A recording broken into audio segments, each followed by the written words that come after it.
20 things every British housewife did before breakfast that modern women can't imagine. It is 4:32 in the morning on a terraced street just off Langworthy Road in Salford, 2 miles west of Manchester city centre. Outside, the cobbles are still wet from the night's drizzle. A milk float from the Cooperative Wholesale Society has not yet made its rounds. The gas lamps along the road have just been turned down by the lamplighter on his bicycle, a man who has been doing this same route since before the war. Somewhere 2 streets away, a foundry hooter from the Trafford Park Industrial Estate will sound in exactly 28 minutes to wake the day shift men who work at Metropolitan Vickers and at the Ford plant. But inside this house, on the upstairs landing, a single bedroom light has already come on. She has been awake for 11 minutes. She has not yawned. She is not rushing. She is moving in stockinged feet across cold linoleum with the precise, unhurried purpose of a woman who has done this exact sequence every morning since her wedding day in May of 1948 at St Clement's Church in Ordsall, and whose mother did it before her in a smaller back-to-back house in Bolton, and whose grandmother did it before that in a weaver's cottage outside Preston.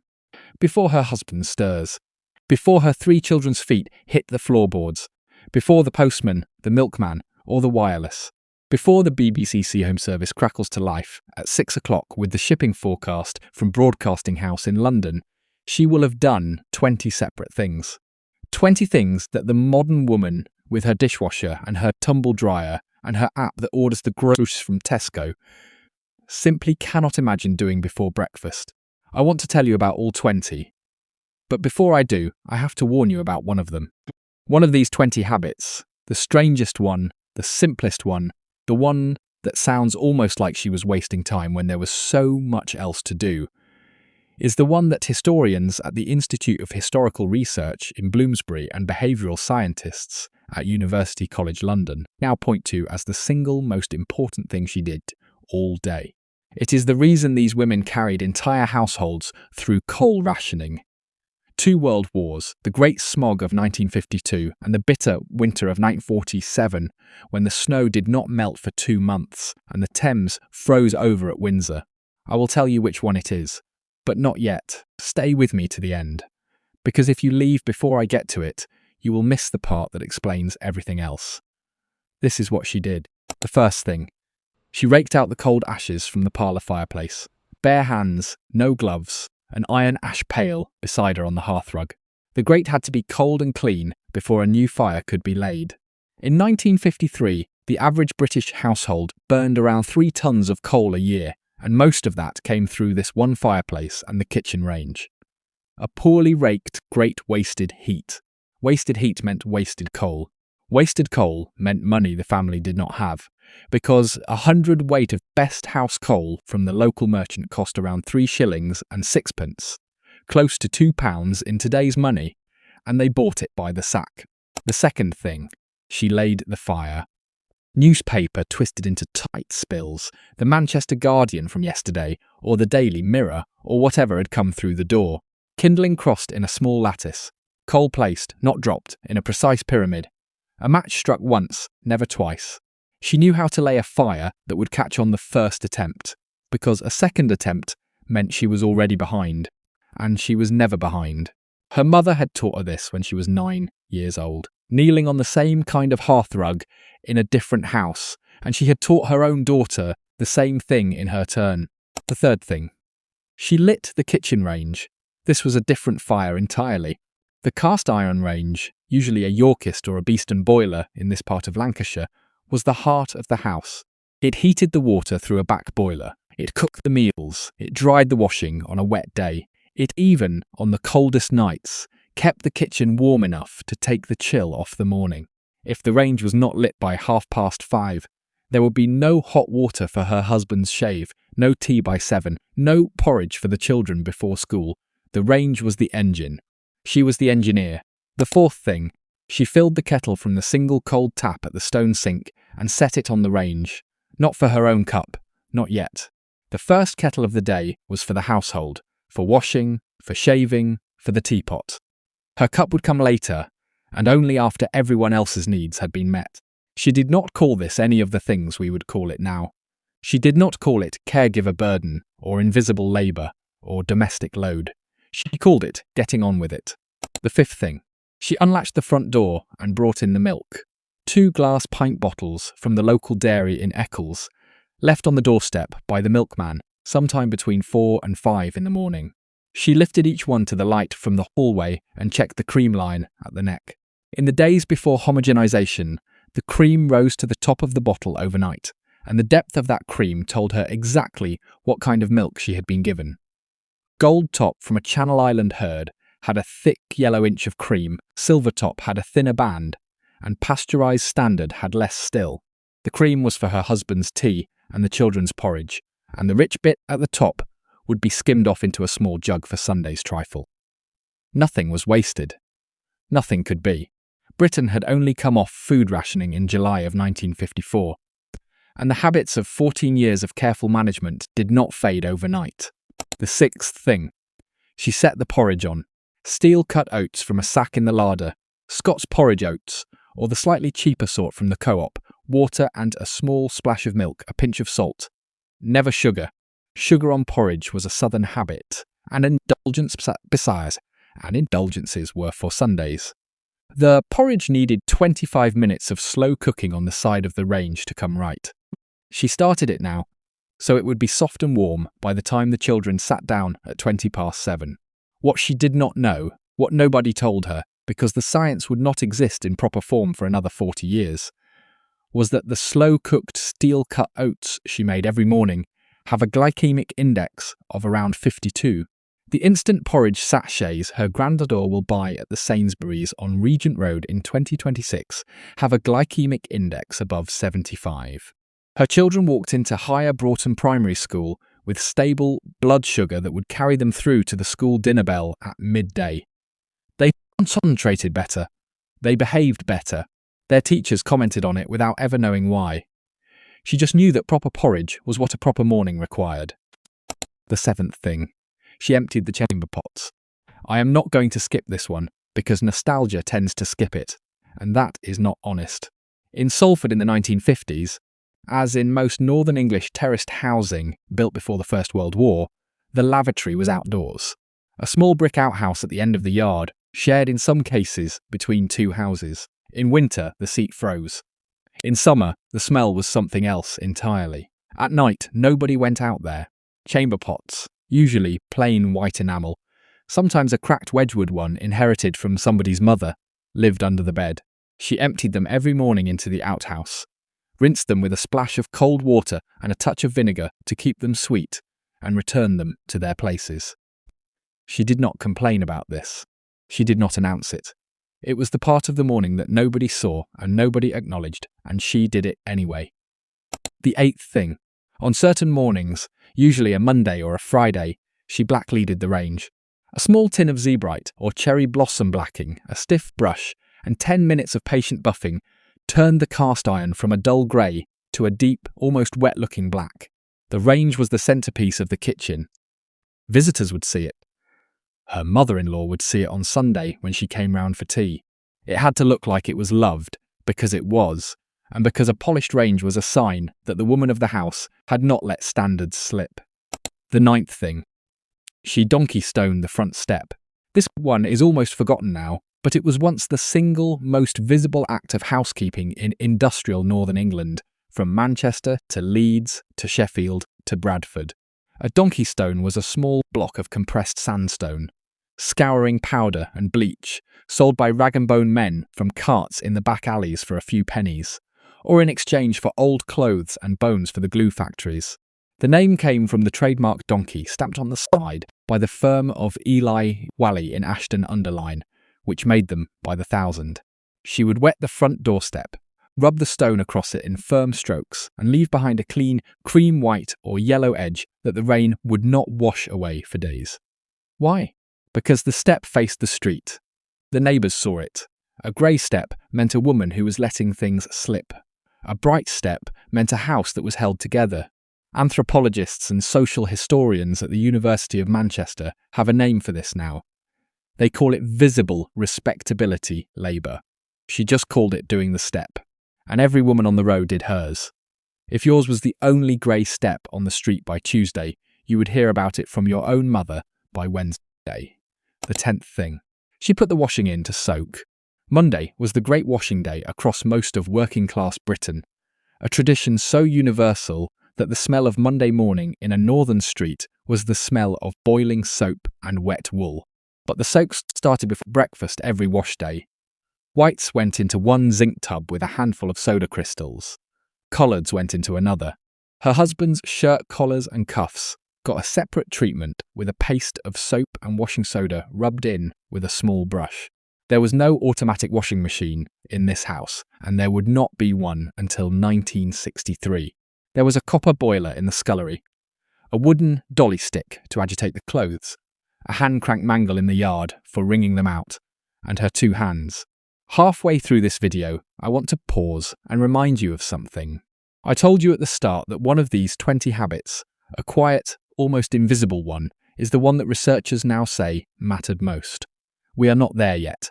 We are only halfway. But you are going to notice, as we go on, that the habits get smaller, less physical, more about presence than about labour. There is a reason for that. The most important thing she did all morning was not the hardest thing. The most important thing she did all morning was almost nothing at all. Keep watching. The 11th thing. She warmed the teapot. Boiling water from the kettle was swirled inside the brown Betty pot, a glazed earthenware teapot made in Stoke-on-Trent that almost every British home owned in some form, then poured straight out into the sink. Only then did the loose-leaf tea go in. Usually Brook Bond Dividend or Typhoon, one heaped spoon per person and one for the pot. A cold pot brewed a weak cup, a warm pot brewed a proper one. She would not, under any circumstances, serve a weak cup of tea to a man going to work at Salford docks. It would have been a small failure, and small failures were how a household began to come apart. The 12th thing. She cut the bread by hand. Sliced bread, despite the famous phrase, was not standard in British homes until well into the 1960s. The Wonderloaf for Mother's Pride pre-sliced loaves only arrived in most northern shops around 1958, and many housewives initially refused to buy them on the grounds that they went stale within a day. Before that, she sliced a fresh loaf from the local bakery, perhaps from Warburton's, which had been baking in Bolton since 1876, by holding it against her chest and drawing a long serrated bread knife toward herself in firm, even strokes. Every modern safety guide forbids this technique. Every British woman of her generation did it. Almost none of them ever cut themselves. The 13th thing. She laid the breakfast table. The everyday china, not the good set. The good set was Royal Doulton kept in the parlour dresser for Sundays and the vicar's annual visit. Today was the willow pattern, bought piece by piece from Woolworths over years. A side plate for each person, a cup and saucer, a small bowl for the porridge. Knives and forks placed exactly the right way round, the way she had been taught. A salt cellar, a pepper pot, a butter dish under its own little glass cover, marmalade in a pot with its own spoon, a small jug of milk covered with a beaded cloth to keep the flies off in summer. A British breakfast table in 1955 was not casual. It was a small daily ceremony, and she set the stage every morning before anyone arrived to perform on it. The 14th thing. She aired the bedding. The eiderdowns went over the windowsills at the back of the house. The blankets came off the children's beds and hung over the banister on the upstairs landing. The mattresses, flock-filled, lumpy, heavy as a sack of potatoes, were turned once a week on a Wednesday to keep them from sagging in one spot. The reason behind this was not really about dust mites, although the science of that came later. It was about damp. Damp was the great unspoken enemy of every British home. The cold, persistent moisture that crept into walls and bedding and chests and turned coughs into bronchitis and bronchitis into pneumonia. The National Health Service had only existed since July of 1948. Antibiotics like penicillin were still expensive and not universally prescribed, and a chest infection in a working-class family could still be a serious thing. She fought the damp every single morning with fresh air, even in November, even in January, even when it was sleeting sideways across the rooftops of Pendleton, and she did not lose. The 15th thing. She checked the larder and planned the day's meals. There was no refrigerator in this house. There would not be one until 1962, when her husband finally agreed to buy a small English electric model on the Never Never from a shop on Chapel Street. For now, there was a cold larder on the north wall of the kitchen with a marble slab inside and a small wire mesh meat, safe to keep flies off whatever cooked meat was left. She opened the larder door and took stock. The half-pound of mince from the butcher on Lower Broughton Road, the heel of cheddar, the 4 eggs from the grocer, the last of yesterday's loaf, a cabbage from her father-in-law's allotment near Buell Hill Park, a small piece of belly pork wrapped in greaseproof paper. She planned today's tea around what would spoil first. She was running a supply chain in her head before breakfast. No spreadsheet, no app, no reminder list. Just memory, discipline, and an understanding of food that women in her family had been passing down for 4 generations. The 16th thing. She set out the children's school clothes. The uniforms had been pressed the night before with a flat iron heated on the range. A wool sarge tunic for her daughter, who attended Pendleton High School for girls after passing the 11th plus the previous summer, grey shorts, and a knitted jumper for her 2 boys at the local primary. Polished shoes lined up by the door. Clean handkerchiefs folded into pockets. Always, always a clean vest underneath.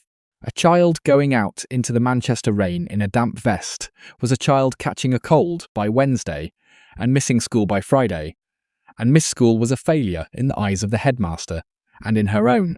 The 17th thing. She wound the clocks. There was a mantel clock on the parlour mantelpiece, a small wooden Smith's clock, the kind made in Cricklewood in London and sold in tens of thousands across Britain in the post-war years. There was a tin kitchen clock above the range.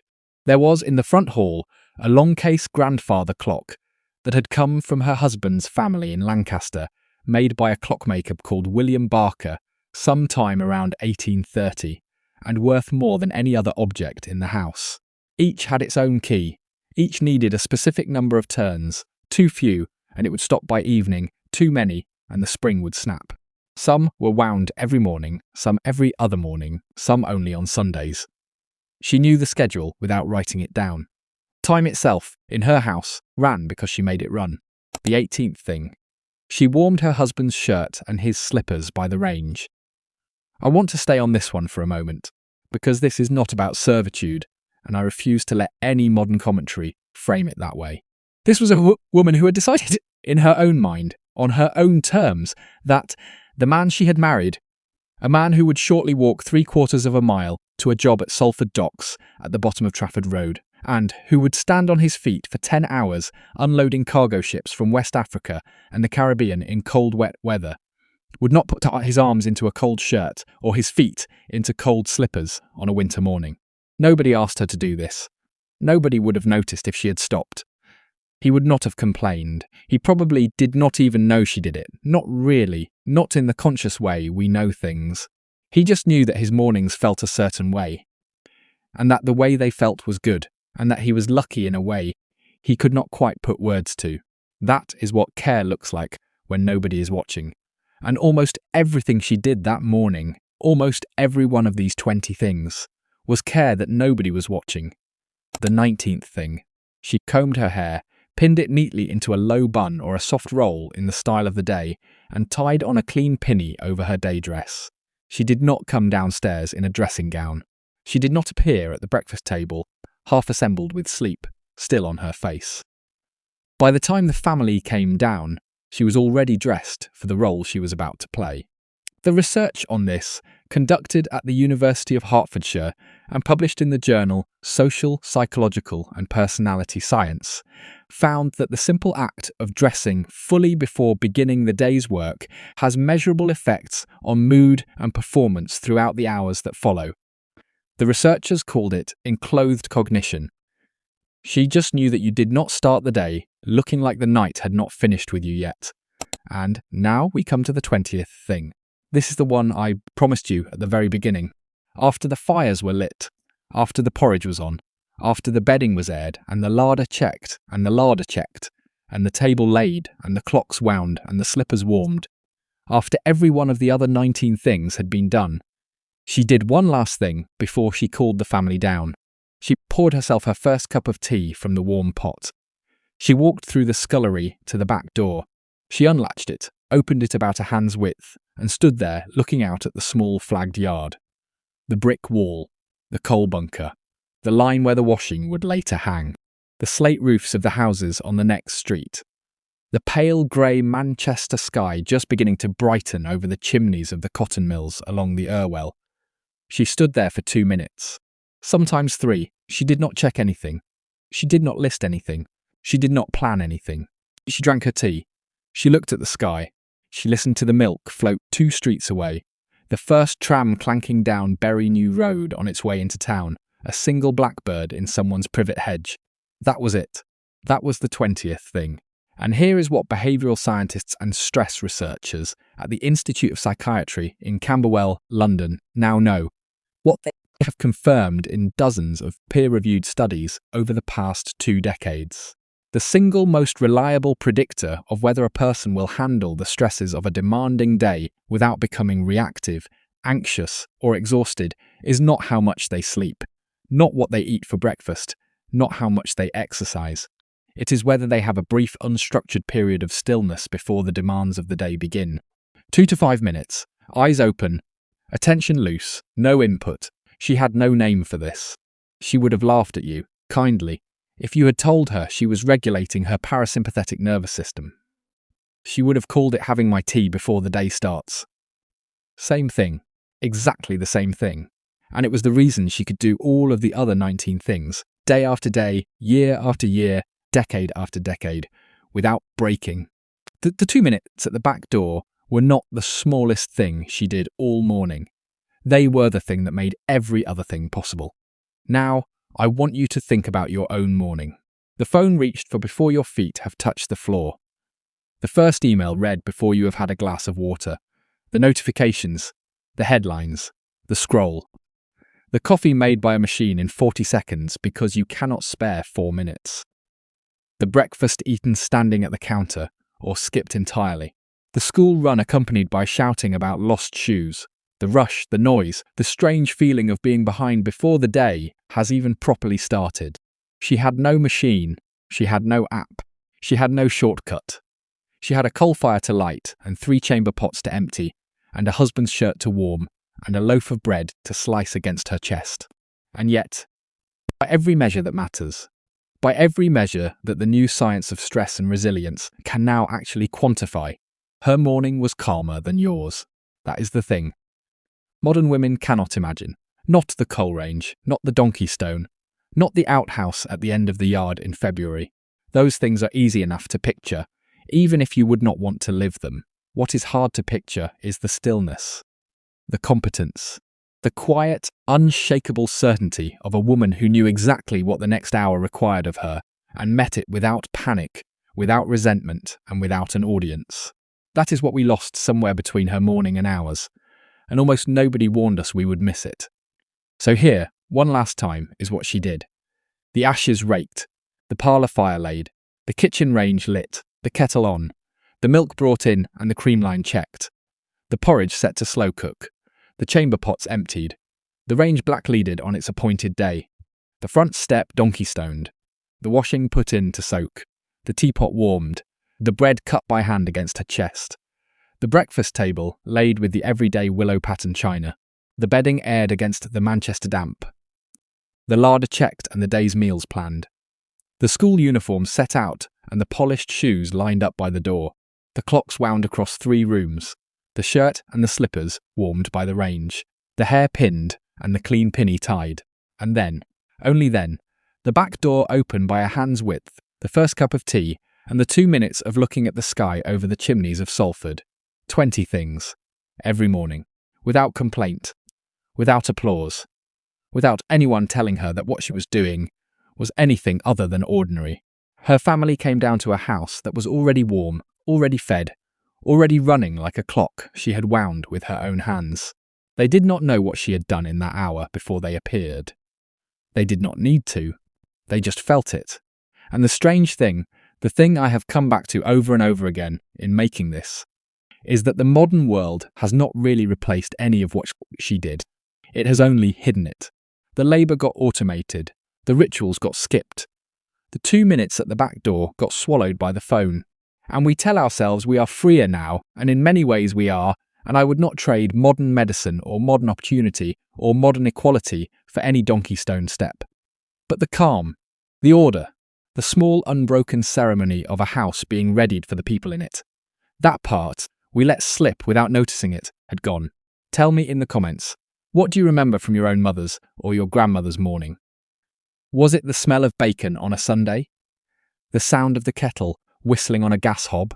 The clean smell of a Monday wash hung on the line in the back garden? The way she always knew, somehow, exactly where everything was without ever looking? Was there something small she did that you did not understand then, but understand now? I read everyone, and every comment becomes part of a quiet record of women whose work was once invisible and does not have to stay that way. If this is the kind of story you want more of, these honest, slow, unhurried looks at the lives our grandmother actually lived in the back streets of Salford and Bolton and Bradford and Bermondsey. Stay with me. There is more coming. It is 4:32 in the morning, somewhere on a terraced street in Salford. A kettle is going on. A woman is starting her day before anyone else in the house is awake. May we remember her.